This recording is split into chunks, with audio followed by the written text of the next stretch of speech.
Okay, guys, today we're gonna do our little recap videos on our trades today. Traded quite a bit. Traded total of 4 stocks. That ZVZT, the very first one up here, that's a test stock, so it doesn't matter. It's just to test your hotkeys. But traded 4 stocks, up 135 bucks, which is not that bad. I'm kind of disappointed in the way I traded on let's see, on this stock, which is SONN, down 84 bucks. That was a totally unnecessary loss, but took the trade. It's pretty interesting because for the past 2 weeks I haven't been trading. This last week I didn't trade. I was out of town. I left my charger. I couldn't trade. So today's my first day back trading after a week off, and usually whenever I do that, usually I don't trade on the first day that I'm back. And if I do, I trade with very small share size. But on this first trade that I took on SONN, I went in with, I guess, normal size, not light size. So my I was a little bit off. Put it that way. I was a little bit off this today. I'm surprised I'm up $135, but after that loss, I kind of just settled down. I was like, okay, what am I doing here? I need to relax. So this last week, whole week, I did not trade, and then the week before that, I had something going on here, a little project I was working on, so my mind was distracted. So that whole week was kind of like a roller coaster. I was down like 13 bucks the first day, then up $50, and then the third day on Wednesday I was down like 300 bucks, and then the fourth day I was up. On Thursday I was up about 75, 80 bucks. I don't think I traded that Friday because I had gone out of town. So I ended the week probably around down 150 bucks, $200, and so that wasn't. It was kind of like a almost like a washout week. So, anyways, that was the last 2 weeks. Today, I'm kind of back on track. I think I need a day or two more so I can be able to get completely back on track and synced in with the market. It's very important to be synced in and not have any kind of distractions. Definitely. Okay, so enough of that. We'll jump into the actual stocks that we traded. Our first stock that we traded was APDN. APDN had made a pretty nice move pre-market. Here we can see that it was trading at around $9, hit a high of $15. It pulled back down, came down to VWAP, broke it, popped back up. So here we can see that this was a potential level of 1350. We'll jump into the 1 minute chart and see it a little bit more clear. So the high was 1382 up here. We had a pullback down here, down to VWAP. And on this one, what I was thinking out of the gates was the way that it's kind of trading. Of course, here we have a high of 1314. So once the market opens, if we get a break of this 1314 level, could definitely see it come back up to 1380, maybe $14. So from 13 to 14, a whole dollar per share move.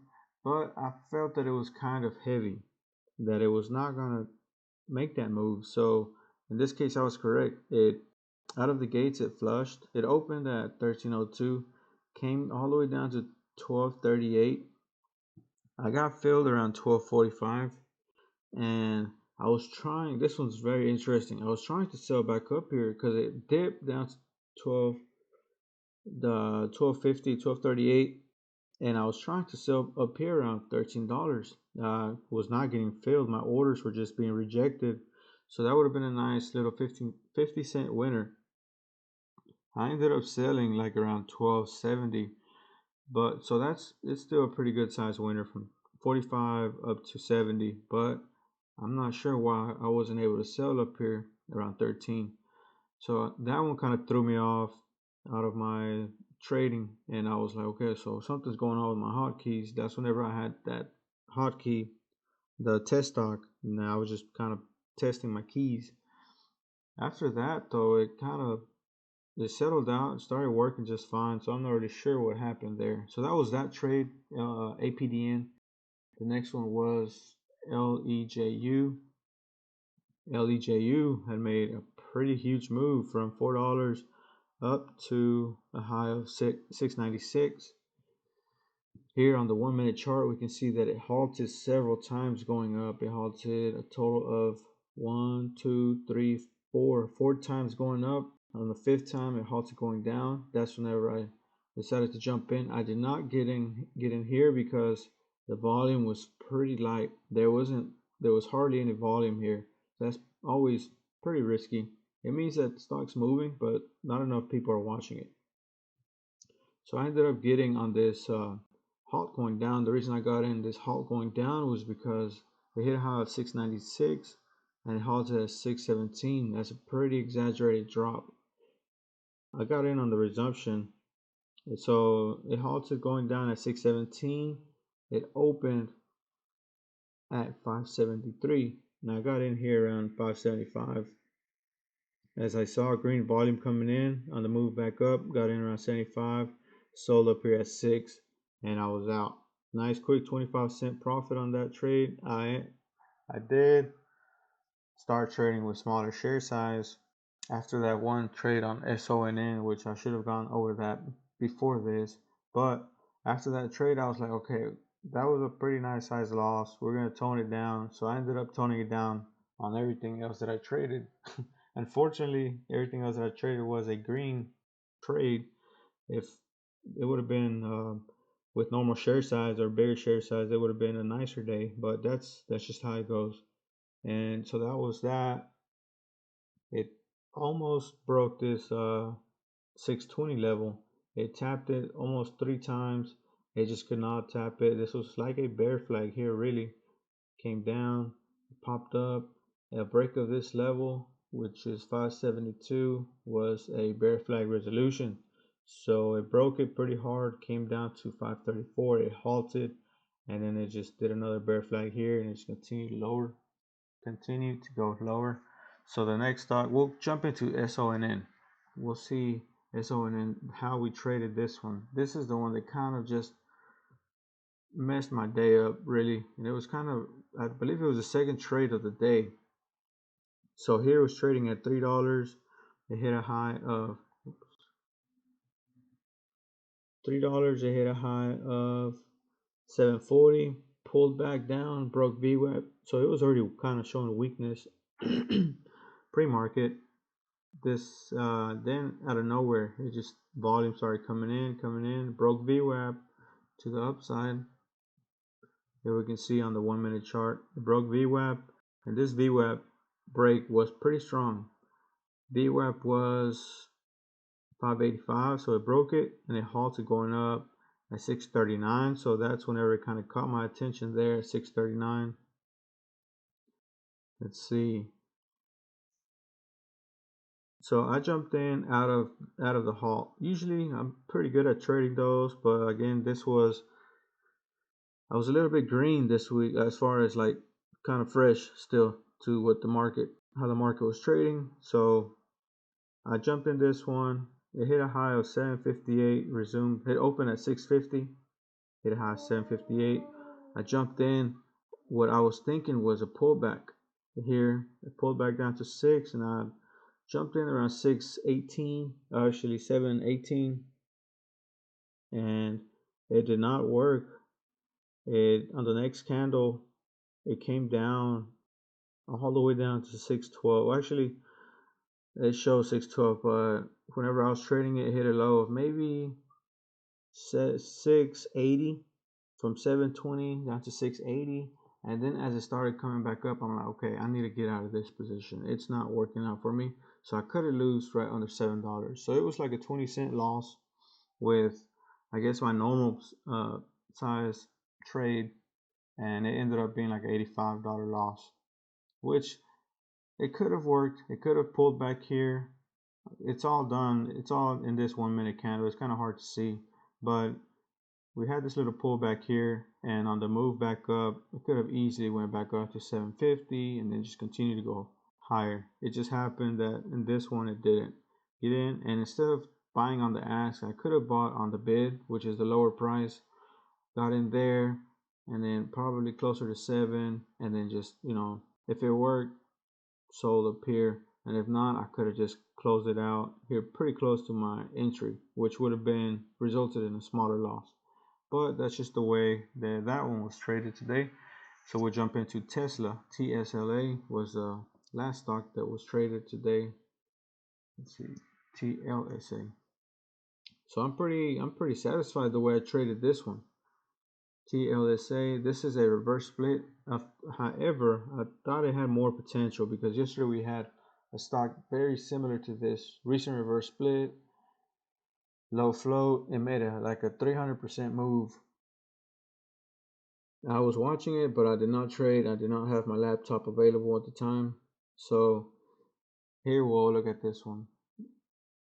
Let's see, we'll jump into the 1 minute chart. Here we can see that it halted several times going up. Okay, halted at 750. It resumed higher, resumed at 805. It hit a high of 886. So the way that I traded this one was, I was like, okay, well, this one's moving. It's moving. It's similar to yesterday's. I wanted this one. So I jumped in out of the halt resumption, jumped in here right under 850. I was actually trying to get filled at 820. It resumed at 805. I could have placed orders to buy 805 around maybe 820, but I was just like, I'm just gonna see what this one's gonna do out of the halt resumption. So I ended up throwing an order to buy around 821. I did not get filled anything on that order, so I canceled it and I immediately threw out a share order to buy on the ask. It was small share size again, 125 shares. I jumped in there around 840, 838, and then it squeezed up to a halt, which is 886. I sold half my position up here. I should have just held it, but I sold half just to lock in some profit. Halted for 10 minutes at 886. It resumed at 956. As you can see here on this top end of this candle, 956, and then it squeezed up. I sold, let's see, I sold as it squeezed up, and then we had a dip. I believe I sold here right over 10. Yeah, right over 10. And then it dipped down. I added here at 975. My best exit was up here on 1052, which it almost halted going up. And then as it came down, I ended up selling the rest at $10. I did not want it to break 10 because I felt that if it broke 10, it could have just came down pretty hard and halted going down. And I just didn't want to go through that trade. So this one was pretty interesting. The way that I traded it, I bought it. It held through the halt. It resumed. I sold some up high. As it pulled back, I saw that it was still strong. I added there, and for the move higher, sold up at this high. As it was coming down, I sold whenever I saw that it was almost going to break support, which was actually support. It would have been a good entry. But that's how we traded that one, and that one was the biggest winner of today. TLSA, let's see, TLSA was a $168 winner. The one that I'm disappointed in was SONN, which is $84 winner, loser, SONN, and that was this one here. Again, I guess my size could have been smaller.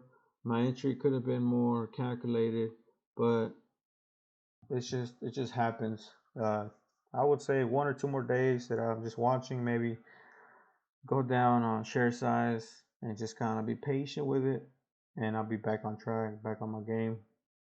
It's pretty important to be in the right mind when you're trading. You don't want to have any distractions because some of these trades that I take, they're milliseconds long. I mean, they're very, very quick. And the way level 2 is being watched, I mean, it's super quick. You can't afford to make any mistakes. Here you can see SONN, you got 541 on the bid, 544 on the ask. This is pretty slow trading here, but like on a fast stock that's moving, this spread could be the spread could be like 30, 20 cents. Usually you don't want to trade those that are that open, but those are usually the ones that make huge moves. And on a quick second that you're not watching, if you see that the support is being sold into, I mean, you could get this flush from 546 down to 530, 520, maybe 5. It just depends on how volatile the stock is, how quickly it's moving. Again, you have to be able to capture support and resistance. You should be able to see it on the level 2. This is what level 2 is. Like here we have a 30,000 share seller at 64. You have to be quick at being able to see that. You don't want to buy up here when there's resistance. So I was distracted the first week. I had the project that I was working on in mind, and then this last week I just wasn't trading at all. So I wasn't sure how the stocks were trading, what this was doing. So those are just tips that kind of have helped me over the my I guess my trading career, my trading experience. All right, guys, any questions? Just let me know. Thanks.